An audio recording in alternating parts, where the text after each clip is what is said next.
specifically about the APR, sort of how all that goes, kind of hand in hand with what you've been trying to instill from day one around here? You know, the one thing that's always been here is that we have a policy, our academic policy. I think it's unique, you know, as far as like the total number of classes.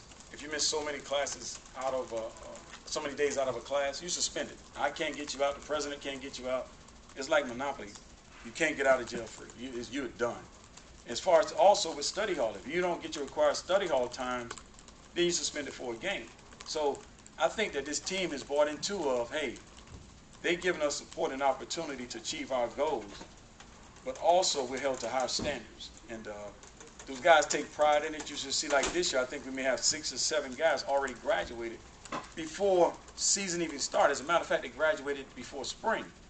So now you see other guys that have graduated. You know, looking at Richard Gordon graduate from University of Miami and his sister Shanivia Broussard graduated from University of Miami, you know, coming from where they both was from, that shows how much University of Miami have really, really stressed academics and also achieving their goals. You know, each and every time I go into a home and I tell the parents that, you know, I'm going to make sure that your son graduate, you know, I got to be held to my word.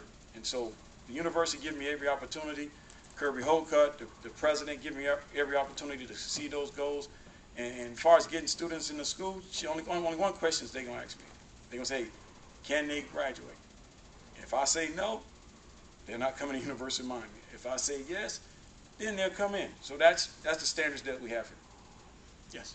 Coach, you talked about the work ethic in the summer and how it's helped build the depth. Is there anything else that you saw or heard from the summer that you were pleased with? You know, I would say I would always change and you try to evaluate what you're doing each year. The things we've done this summer is that the offense and defensive line, we made those guys lift at 5:30 in the morning.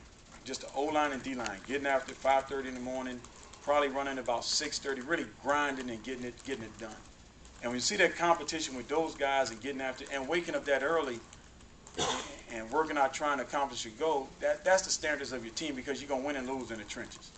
So when those guys work together and they push each other and they see the offense and defensive line working like that, then the skill guys come in at 7:30, then the next group at 8:30.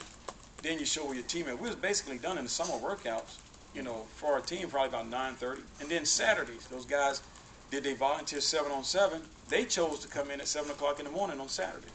That shows you how dedicated this team is because I don't think most people want to wake up 6:30 in the morning to come and do some running and stuff at 7 o'clock.